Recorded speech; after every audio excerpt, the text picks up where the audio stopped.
O tema de hoje, liberdade para viver. O intuito é a gente compreender qual que é o papel da igreja diante da sociedade que nós vivemos. Ainda mais quando o tema que é explorado nesse mês que nós estamos vivendo, chamado de Setembro Amarelo. Então já justifica, se você está espantado com o dress code que o Eliel está utilizando hoje, ele foi proposital para te provocar a olhar para esse assunto. Setembro Amarelo. Deixa eu fazer uma pesquisa rápida aqui. Quando eu falo sobre Setembro Amarelo, quem não tem nem noção do que significa isso, levanta a mão, mas levanta só um pouquinho assim, só para eu imaginar. É importante essa pesquisa para eu conseguir contextualizar com todos vocês. Desde o ano de 2003, o dia 10 de setembro, ele é tido como o Dia Mundial da Prevenção ao Suicídio. E desde o ano de 2015, aqui no Brasil, existe uma campanha chamada Setembro Amarelo, que vem ganhando força, principalmente entre as empresas, a fim de conscientizar as pessoas sobre a prevenção ao suicídio. Como eu compartilhei com vocês, nós vamos nos basear em Atos dos Apóstolos, capítulo 16. Sua Bíblia está aí? Encontre aí o livro de Atos dos Apóstolos, capítulo 16, a partir do verso 16. Você abra se você tem a sua Bíblia física como a minha, ou conecte, abra seu aplicativo, o seu smartphone e encontre aí se você utiliza ela de forma digital. O texto na versão NVI, nós vamos ler do verso 16 ao verso 34, nesse primeiro momento, de uma forma integral, todos os versículos, e depois nós vamos explorar trechos desse relato. O verso 16 começa assim: certo dia, indo nós para o lugar de oração, encontramos uma escrava que tinha um espírito pelo qual predizia o futuro. Ela ganhava muito dinheiro para os seus senhores com adivinhações. Essa moça seguia a Paulo e a nós, gritando: estes homens são servos do Deus Altíssimo e lhes anunciam o caminho da salvação. Ela continuou fazendo isso por muitos dias. Finalmente, Paulo ficou indignado, voltou-se e disse ao Espírito: em nome de Jesus Cristo, eu lhes ordeno que saia dela. No mesmo instante, o Espírito a deixou. Percebendo que a sua esperança de lucro tinha se acabado, os donos da escrava agarraram Paulo e Silas e os arrastaram para a praça principal diante das autoridades. Verso 20. E levando-os aos magistrados, disseram: estes homens são judeus e estão perturbando a nossa cidade, propagando costumes que a nós, romanos, não é permitido aceitar nem praticar. A multidão ajuntou-se contra Paulo e Silas, e os magistrados ordenaram que se lhes tirassem as roupas e fossem açoitados. Verso 23. Depois de serem severamente açoitados, foram lançados na prisão. O carcereiro recebeu instrução para vigiá-los com cuidado. Tendo recebido tais ordens, eles os lançou no cárcere interior e lhes prendeu os pés no tronco. Por volta da meia-noite, Paulo e Silas estavam orando e cantando hinos a Deus. Os outros presos os ouviam. De repente, houve um terremoto tão violento que os alicerces da prisão foram abalados. Imediatamente, todas as portas se abriram e as correntes de todos se soltaram. O carcereiro acordou e, vendo abertas as portas da prisão, desembaiou sua espada para se matar, porque pensava que os presos tivessem fugido. Mas Paulo gritou: não faça isso, estamos todos aqui. O carcereiro pediu luz, entrou correndo e, trêmulo, prostrou-se diante de Paulo e Silas. Então, levou-os para fora e perguntou: senhores, que devo fazer para ser salvo? Eles responderam: creia no Senhor Jesus, e serão salvos você e os de sua casa. E pregaram a palavra de Deus a ele e a todos os de sua casa. Naquela mesma hora da noite, o carcereiro lavou as feridas deles, e em seguida, ele e todos os seus foram batizados. Então, os levou para sua casa, serviu-lhes uma refeição, e com todos os de sua casa alegrou-se muito por haver crido em Deus. Até aqui.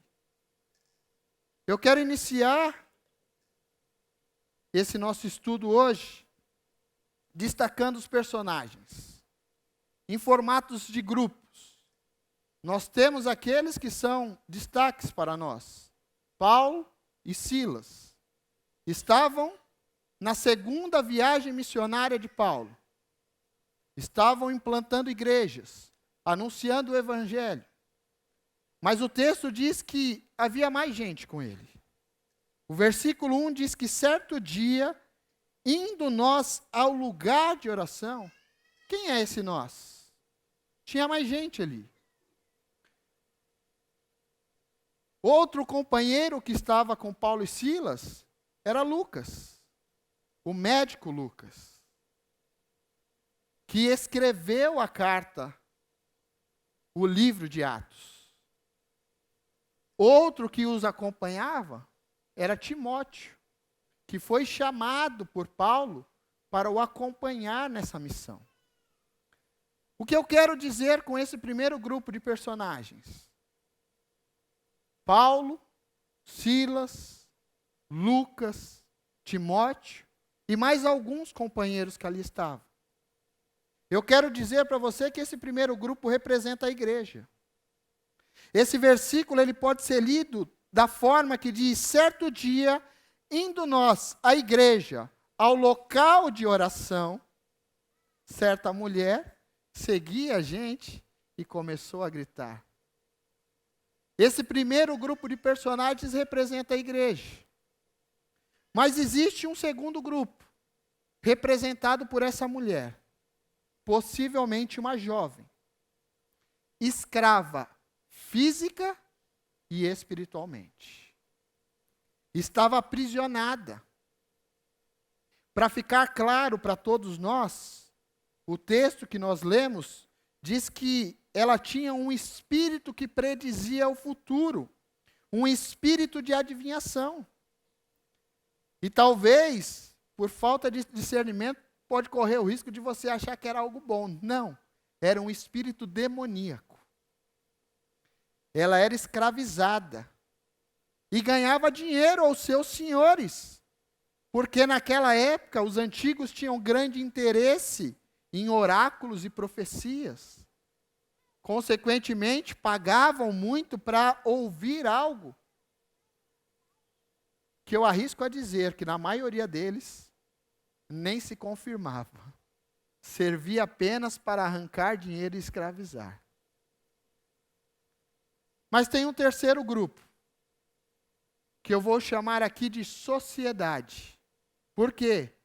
O texto relata que aquela moça tinha donos, tinha senhores, no plural. Era mais de um que a escravizava fisicamente. Havia uma sociedade, mas dentro dessa sociedade não apenas eles, porque o texto relata o que ocorreu e eles tinham mais pessoas contribuindo com essa sociedade. Relata que uma multidão o apoiou quando eles agarraram Paulo e Silas. Tinha também as autoridades e os magistrados, que acataram aquilo que eles disseram. E se você perceber no texto, eles inventaram uma história. Esses homens que estão aqui são judeus, e eles estão ensinando costumes que a nós, romanos, não se pode praticar. Eles estão causando um alvoroço. Só que ensinar um novo costume, ou um novo caminho, ou até uma nova religião, para você compreender, não era proibido. O que era proibido era fazer alvoroço, tirar a paz da cidade. E quem estava fazendo isso? Era a igreja? Era Paulo, Silas e seus companheiros? Ou era a moça que estava gritando atrás deles, causando alvoroço? Os estudiosos vão dizer que Paulo se indignou e falou com aquele espírito ordenando a saída deles, porque ela não falava como quem estava pedindo socorro. Falava de uma forma de desprezo. Falava de uma forma como se tirando onda. Então Paulo se indignou com isso e ordenou que aquele espírito saísse, e saiu imediatamente. Existe um quarto grupo, que aqui eu quero representar pelo carcereiro e sua família. E este vai ser o principal grupo que nós vamos falar agora, porque esse carcereiro, ele representa aqui 325.240 brasileiros que tentaram tirar as suas próprias vidas no ano de 2022, conhecido como ano passado. Só para você não achar que é uma história de muito tempo. Infelizmente, 16.262 tiveram êxito em seu intento. Os números dizem que para cada um que tira a sua própria vida, existem pelo menos 20 tentativas. Mas você é uma pessoa inteligente. Será que o número é só esse? Quantos casos não são registrados no nosso país? Esse número pode ser ainda maior do que nós acabamos de dizer. O número de 16.262 que foram a óbito confirmados como suicídio, se dividido pela quantidade de dias do ano, representam 44 pessoas por dia. E talvez você conheça alguém. Talvez você tenha sido parte de uma família enlutada, de uma das 44 famílias que diariamente sofrem com este ocorrido, e muitas dessas se sentem culpadas. Como que esse alguém tão querido que estava aqui do meu lado, que estava caminhando comigo, tirou a própria vida? Eles se tornam, na maioria dos casos, os potenciais futuros suicidas, por não aguentarem o peso do enlutamento. Esse número que eu compartilhei com vocês de 2022 é 11,8% maior, quase 12%, do que o registro de 2021. Ou seja, quando você coloca num gráfico, quando você olha a curva, está apontando para cima, é crescente esse número. Por isso que a gente, como igreja, precisa acordar e entender qual que é o nosso papel, o que nós vamos fazer. Não dá para a gente ficar de braço cruzado, porque o terceiro grupo que eu trouxe aqui como sociedade engloba aqueles que eu narrei aqui pela história, mas engloba você e eu também, porque nós também pertencemos a essa sociedade. E se de uma forma simples sociedade é ser sócio, eu quero te dizer que eu e você estamos pagando uma conta. Seja pela nossa insensibilidade em prestar atenção num tema como esse, seja através dos nossos impostos que o governo precisa direcionar para tentar diminuir esses números. 11,8% maior. A OMS, Organização Mundial da Saúde, diz que no mundo, mais de 700 mil pessoas tiram a própria vida todos os anos. Significa que a cada 40 segundos, alguém está escolhendo tirar a própria vida. Nós precisamos nos conscientizar da importância desse tema, e por isso que nós fizemos um apelo ainda maior para vocês estarem aqui, para vocês convidarem amigos. E eu já falei aqui no início, compartilha o link dessa ministração, se você está conectado aí com alguém. Essa ministração vai ficar gravada, compartilha com alguém, para ver se a igreja de Jesus desperta para aquilo que nós precisamos fazer.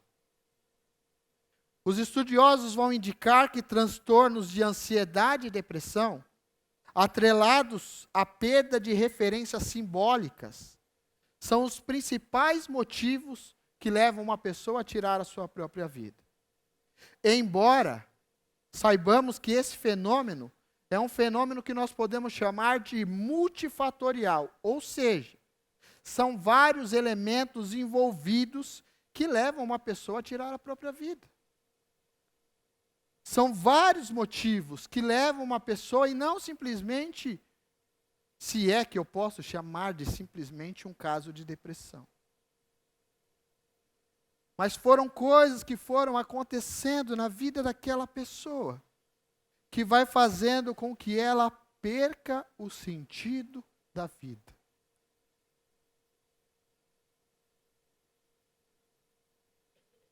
Na próxima semana, o nosso amigo e pastor Jorge Mantuan, ele vai trabalhar esse mesmo tema. Vai se chamar a parte 2, da liberdade para viver. Só que ele vai trazer para a gente o lado clínico. O que leva uma pessoa a caminhar nessa direção e o que a gente precisa prestar atenção. Tem conhecimento, tem know-how, tem o consultório onde exerce o seu ministério e não somente a sua profissão. Então eu já quero desde já te convidar a reservar a data da semana que vem. Vem estar aqui. Eu não posso estar aqui, participa online, ao vivo, Portal Comuna no YouTube. Não pode assistir naquele momento, às vezes a gente tem compromisso, programa para assistir depois. Mas não deixe esse tema passar, porque eu tenho certeza que ele vai te desafiar e você vai ser ainda mais uma bênção. Mas o que eu quero propor aqui hoje, meus irmãos, é qual é o papel da igreja diante dessa realidade. O que nós, como igreja de Jesus, precisamos fazer? Esse texto de Atos que você leu comigo, vamos entrar no detalhe dele. Versículo 16, novamente, diz o seguinte: certo dia, indo nós para o lugar de oração, encontramos uma escrava que tinha um espírito pelo qual predizia o futuro. Ela ganhava muito dinheiro para os seus senhores com adivinhações. Essa moça seguia a Paulo e a nós, gritando: estes homens são servos do Deus Altíssimo, e lhes anunciam o caminho da salvação. Verso 18. Ela continuou fazendo isso por muitos dias. Finalmente, Paulo ficou indignado. Voltou-se e disse ao Espírito: em nome de Jesus. Em nome de quem? Em nome de Jesus, eu lhe ordeno que saia dela. E o que o texto diz que aconteceu? No mesmo instante, meus irmãos. No mesmo instante, minhas irmãs, aquele espírito a deixou.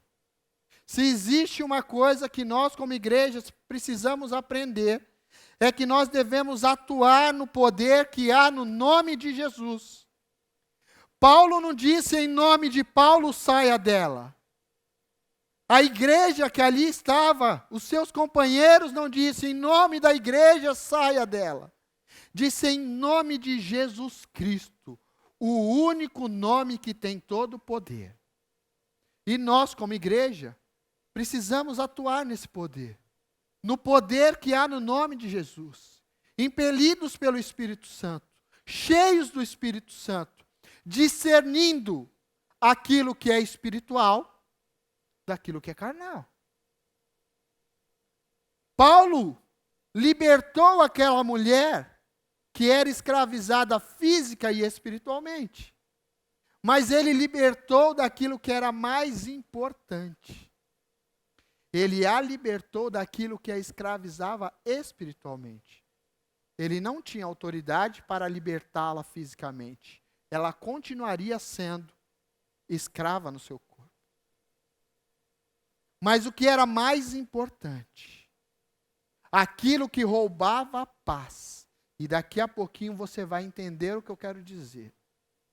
Paulo atuou no poder de Deus, libertando aquela mulher do que era mais importante. O texto não diz que aquela mulher se converteu. O texto não diz que aquela mulher se salvou. O texto não diz que aquela mulher começou a andar com Paulo, com Silas, com Lucas. Mas o papel da igreja na sociedade é anunciar liberdade aos cativos. É restaurar vista aos cegos.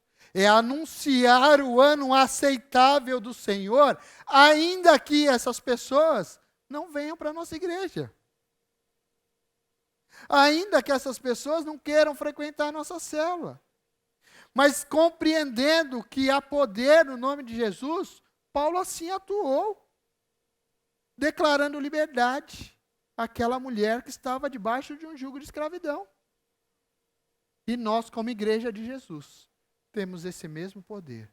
Porque o poder não é Paulo. O poder é o nome de Jesus, que liberta qualquer escravidão. Glória a Deus. Verso 19. Percebendo que a sua esperança de lucro tinha se acabado, os donos da escrava agarraram Paulo e Silas e os arrastaram para a praça principal diante das autoridades. E levando-os aos magistrados, disseram: estes homens são judeus e estão perturbando a nossa cidade, propagando costumes que a nós, romanos, não é permitido aceitar nem praticar. A multidão ajuntou-se contra Paulo e Silas, e os magistrados ordenaram que lhes tirassem as roupas e fossem açoitados. Verso 23. Depois de serem severamente açoitados, foram lançados na prisão. O carcereiro recebeu instrução para vigiá-los com cuidado. Tendo recebido tais ordens, ele os lançou no cárcere interior e lhes prendeu os pés no tronco. A segunda coisa que nós, como igreja de Jesus, precisamos compreender é que as lentes que nós usamos não são as mesmas lentes que a sociedade usa. Para a igreja de Jesus, Paulo libertou aquela mulher de uma escravidão. Para a lente da sociedade, uma fonte de renda foi perdida. Eles não enxergavam que aquela mulher estava sendo liberta. Eles enxergavam que o bolso deles, a partir daquele momento, deixaria de encher. E eu não quero generalizar, porque nós fazemos parte da sociedade. Mas uma parte da sociedade vai usar somente a lente do lucro. E para a igreja de Jesus, nós precisamos compreender que o lucro só vem depois da valorização à vida. Se for necessário, nós pagaremos para anunciar liberdade. Se for necessário, nós juntaremos os nossos recursos para salvar vidas. Nós não pouparemos os nossos esforços para declarar liberdade aos cativos. Nós vamos anunciar a salvação que há no nome de Jesus a todas as pessoas. Ainda que a sociedade, pensando de uma forma capitalista, que é o mundo que nós vivemos, intentem contra nós. Paulo e Silas foram presos por fazerem o bem. E talvez você tenha se tornado um cristão, uma cristã, porque alguém dizia para você que os seus problemas acabariam. Tem uma notícia para você que pode não soar tão boa. Pode ser que seus problemas aumentem. Pode ser que as suas dificuldades aumentem. Mas eu também tenho uma boa notícia. Jesus te faz mais do que vencedor sobre todas as coisas. É no nome dele que a gente vai atuar, é no poder dele. Os problemas vão aumentar porque as escamas dos nossos olhos, assim como aconteceu com Paulo, cairão. E antes a gente não via que aquilo era um problema e agora a gente passa a ver. Então a gente vai ter que resolver, porque crente resolve problema, tá? Não dá para empurrar com a barriga. Ah, não, depois eu vejo, depois eu olho isso daí. Não, isso daí não escraviza tanto, não. Escraviza. E na maioria das vezes, isso que você está pensando aí é pecado. Não brinque com o pecado. Rompa com ele. Assuma uma postura daquele que entende o que é ser igreja. Atue pelo poder do Espírito Santo e compreenda que a nossa lente não é a mesma que a sociedade usa. Verso 25. Por volta da meia-noite, Paulo e Silas estavam orando e cantando hinos a Deus. Os outros presos os ouviam. De repente, houve um terremoto tão violento que os alicerces da prisão foram abalados. O que aconteceu imediatamente? Imediatamente, todas as portas se abriram e as correntes de todos se soltaram. Meus irmãos, Paulo e Silas foram presos por fazerem o bem. Só que eles não foram, deixa ele ali naquela salinha e depois a gente vê, não. Foram considerados um perigo para aquela sociedade. E deram ordem àquele carcereiro dizendo, vigia esses homens de perto. Recebendo essa instrução, eles foram colocados dentro de uma cela. Já estão presos dentro de uma cela. Mas como se isso não bastasse, os seus pés foram presos ao tronco. Ou seja, eles estavam presos numa cela e eles não conseguiam nem se movimentar. Para piorar um pouquinho, se você lembrar o texto que a gente acabou de ler, eles foram severamente açoitados. Tinha dor naquele lugar. Tinha dor naquele corpo. Tinha dor naquela carne. Mas como eu disse para você, o mais importante da nossa vida é ser livre espiritualmente. As prisões, as correntes, aquela madeira, aquele tronco, prendia o seu corpo, mas não prendia a sua mente. Não prendia aqueles que poderiam ali à meia-noite estar orando e dizendo, Senhor, eu não entendo os seus planos, mas eu aceito a tua vontade. Eu não sei porque eu estou preso, mas eu sei que o Senhor tem um propósito em todas as coisas, porque todas as coisas cooperam para o bem daqueles que amam a Deus, e todas as coisas são todas as coisas. E além de orar, eu entoo hinos dizendo que o Senhor é grande, que o Senhor é poderoso. Eu adoro o seu nome, mesmo estando preso fisicamente, porque nada pode parar a igreja.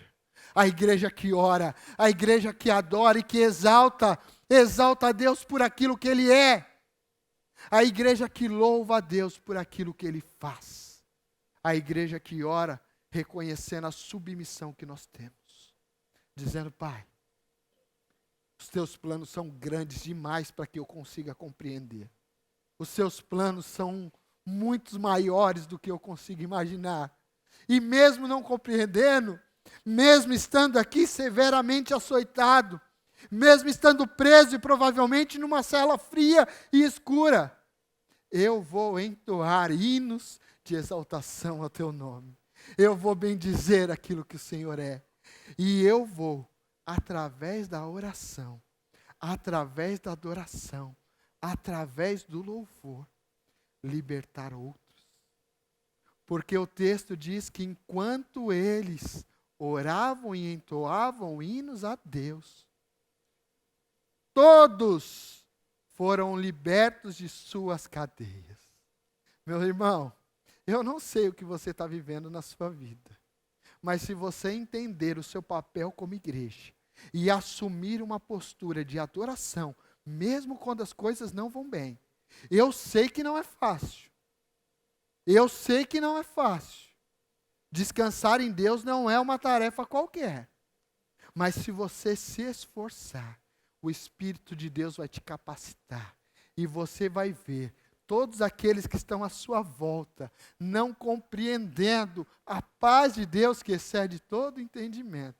E serão libertos por aquilo que Deus está fazendo através da sua vida, através da sua igreja. É isso que Deus tem para a gente. Saber que a oração, a adoração e o louvor podem libertar todos. Isso é um papel da igreja. Verso 27. O carcereiro acordou e, vendo abertas as portas da prisão, desembaiou sua espada para se matar, porque pensava que os presos estivessem fugidos. Embora a realidade, dentro desse contexto, leve muitos estudiosos a crer que aquele homem pensou em se matar, por quê? Como carcereiro, se algum preso fugisse, eles pagariam com a própria vida. E as Bíblias de estudo dizem que ele resolveu ali, de bate-pronto, tirar a sua espada e tirar a sua própria vida, para dizer, eu já resolvi o problema, não vou deixar que ninguém me mate. Mas dentro desse cenário que aqui nós estamos vivendo, imagina você no lugar desse carcereiro. Você está ali e acontece um terremoto violento. O texto diz que o terremoto não foi uma tremidinha, não, foi algo severo. Será que você não pensaria em falar, deixa eu conversar lá, porque esses caras fugiram, mas não foi culpa minha, foi algo que fugiu do meu controle. E por que eu estou te dizendo isso? O texto relata que imediatamente aquele homem pensa em tirar a sua própria vida, e na minha cabeça, eu só consigo pensar que aquele homem ele já estava sofrendo com muita coisa. E ele encontrou ali uma oportunidade. Mas é papel da igreja ter sensibilidade e discernir as oportunidades que nós temos de cumprirmos com a nossa missão e chamada. Porque o verso 28 diz que Paulo gritou. Paulo fez o quê? Paulo gritou. O que ele gritou? Não faça isso. Estamos todos aqui. Não faça isso. Estamos todos aqui. Não tire a sua vida. A igreja de Jesus está aqui. Não tire a sua vida. Eu estou aqui. E para que nós estamos todos aqui, meus irmãos? Por que no Setembro Amarelo, como igreja de Jesus, esse tem que ser o grito que ecoa do nosso coração, dizendo, nós estamos todos aqui para você que tem pensado em tirar a sua própria vida. Nós estamos todos aqui para você que foi mãe solteira ou que foi mãe ainda na adolescência e pensa que não consegue suportar isso. Nós estamos todos aqui para você que está preso a vícios, a álcool, a drogas e não consegue se libertar. Nós estamos aqui. Estamos todos aqui para você que foi traído que foi traída por alguém que dizia te amar, e você hoje se sente abandonado por Deus e pelo mundo, nós estamos aqui para você que está preso em um relacionamento de adultério e não consegue se libertar. Nós estamos todos aqui porque foi dessa forma, escravizados, presos ao pecado, que o nosso Senhor nos encontrou. Nós estamos todos aqui para você que está preso à pornografia. Nós estamos todos aqui para você que encontra dificuldade em sua sexualidade, em acertar quem você é. Nós estamos todos aqui para te amar e te servir. Não é para te julgar, não é para te condenar, não é para colocar mais peso na sua dor. Nós estamos aqui porque foi assim que Jesus nos encontrou. E aquele fardo que antes era pesado na nossa vida, Ele tomou sobre si. E disse: venha, aprenda sobre mim, ande comigo, porque o meu fardo é suave e o meu jugo é leve. Meus irmãos, a caminhada cristã, ela requer disciplina. A caminhada cristã requer de nós empenho em fazer a coisa acontecer. Temos reuniões, temos encontros, temos vigílias, temos esforço para estar aqui no Quarta com Vida, depois de um dia de muito trabalho, cruzando essa cidade cheia de trânsito, requer esforço. Mas eu posso te dizer uma coisa, a vida cristã é uma vida leve. Pode ter compromisso, pode ter trabalho, precisa de dedicação, precisa de empenho, precisa de estudo. Às vezes a vida é tão corrida com trabalho, com estudo, que você fala: quando que eu vou fazer minha devocional? É criança pequena em casa para cuidar, é negócios para cuidar, é um monte de coisa. Requer disciplina, mas é uma vida leve. E por que eu afirmo isso? Porque a palavra de Deus diz isso. Jesus disse: aprenda de mim e tome sobre você o meu jugo, porque ele é suave e o meu fardo é leve. 1 João 5,3 diz que os mandamentos de Deus não são pesados. Obedecer aos mandamentos de Deus não requer peso. E se você está tendo uma caminhada cristã que está pesada, avalie isso. Porque se a palavra de Deus não falasse nada, poderíamos interpretar como quiséssemos. Mas a palavra de Deus diz que é leve. E precisa ser leve. Precisa estar em várias reuniões. Precisa estar em vários cultos. Precisa se esforçar. Mas precisa fazer isso com amor. Precisa fazer isso com dedicação. Precisa fazer isso sorrindo. Porque ainda que o meu corpo esteja cansado, os meus sofrimentos momentâneos não se comparam com a glória que nos será revelada no futuro. Essa é a palavra de Deus, meus irmãos. É por isso que nós estamos aqui. Por que eu estou te dizendo isso? Porque Paulo gritou para aquele homem: estamos aqui. E sabe o que ele fez? Verso 29. Aquele carcereiro pediu luz, entrou correndo e trêmulo, prostrou-se diante de Paulo e Silas e perguntou: o que eu devo fazer para ser salvo? É a pergunta que o mundo inteiro vai fazer para você, quando você se portar como a igreja de Jesus. O que eu devo fazer para ser salvo? Qual foi a resposta de Paulo? Verso 31. Creia no Senhor Jesus e serão salvos você e os da sua casa. O que aquele carcereiro precisava fazer? Crer. A salvação que nós temos em Jesus, a liberdade que nós temos para viver em Jesus, requer de nós crer.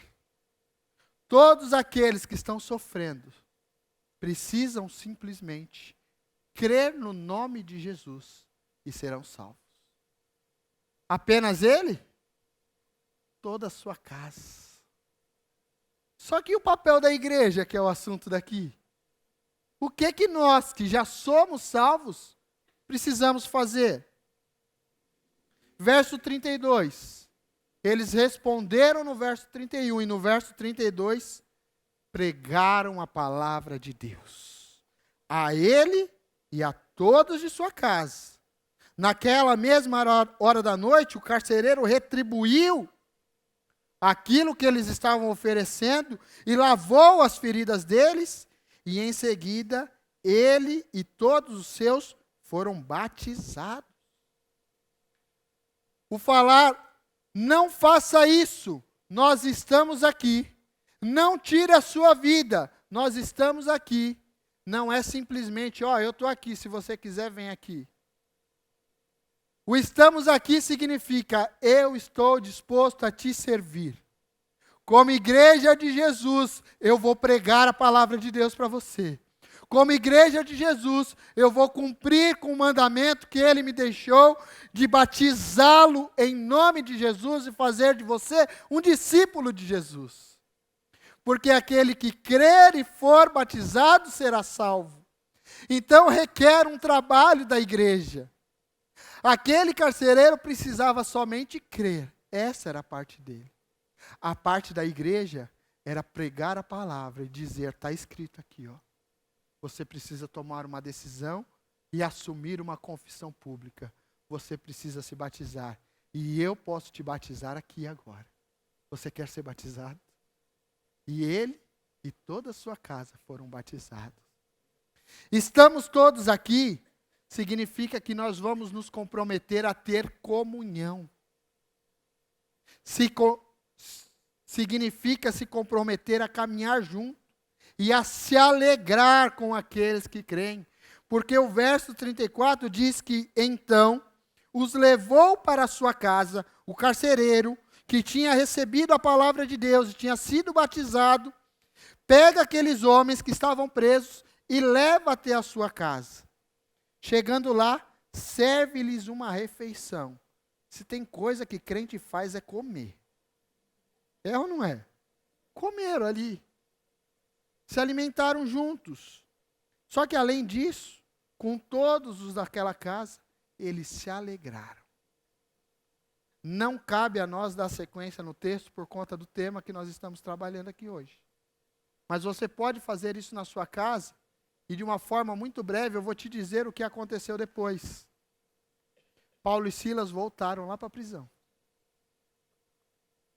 Eles serviram, eles amaram, eles salvaram vidas, eles libertaram uma escrava, eles foram presos, açoitados, fizeram tudo o que tiveram que fazer, só que eles voltaram para a prisão. E só na manhã do dia seguinte é que deram ordem para eles serem libertados. E aí tem outro desfecho lá que você pode ler na sua casa. Estamos todos aqui significa, venha, eu vou te levar para a minha célula, para o meu G100. Eu vou caminhar junto contigo. Eu não vou ter julgamento se você estava preso em algum vício, se você estava sendo escravizado por alguma coisa, pelo pecado. Não vou te julgar porque foi assim que eu cheguei aqui. E o Senhor me libertou e eu fui sendo cuidado e amado pelos irmãos. Estarmos todos aqui significa vamos atrás de ajuda profissional. Porque tem alguns casos que você precisa envolver médicos, que você precisa de psicólogos, que você precisa de psiquiatras, você precisa de um remédio.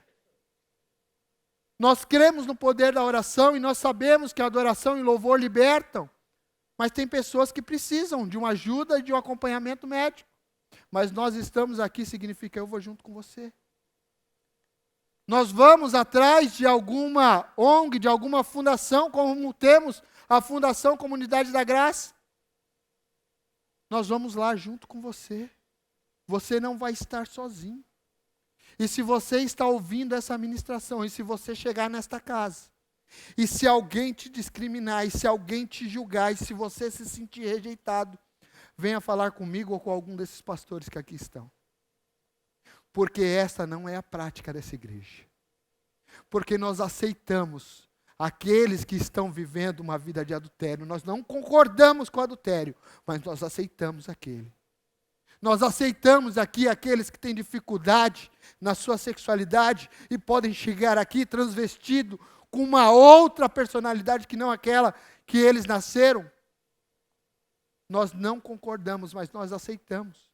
Assim como nós aceitamos aquele que mente. Assim como nós aceitamos aquele que não tem caráter. Porque quem vai fazer a transformação é o nome de Jesus. E é caminhando com a gente que essas pessoas vão ver Jesus.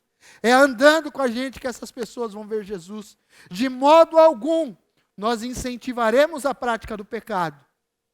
Mas nós estaremos ali dizendo, se você quiser, eu estou junto contigo. E eu conheço um caminho, que é Jesus, que pode transformar tudo. Estamos com você para fazer contato naquilo que a sociedade também oferta. Existem os centros de valorização à vida. Telefone 188. Nós precisamos deixar algumas coisas salvas no nosso telefone, sabia? Salvamos tantas coisas nos nossos aparelhos celulares. E talvez você precise salvar aí o número 188. Centro de valorização à vida. Aonde 3.500 voluntários atendem 8.000 ligações por dia. De pessoas que estão estudando, que estão se capacitando com a intenção de ajudar aquelas pessoas que querem tirar as suas próprias vidas. Eu finalizo, meus irmãos, dizendo que nós estamos todos aqui e que esse deve ser o grito da igreja para a nossa sociedade. Estamos todos aqui para servirmos e amarmos uns aos outros. Porque se nós formos incapazes de amarmos o nosso irmão, a nossa irmã, que nós vemos, o texto de 1 João 4:20 diz que nós seremos incapazes de amar a Deus, o qual nós não vemos. Eu amo a Deus e não amo o meu irmão. Eu não amo a Deus. Fique de pé no seu lugar.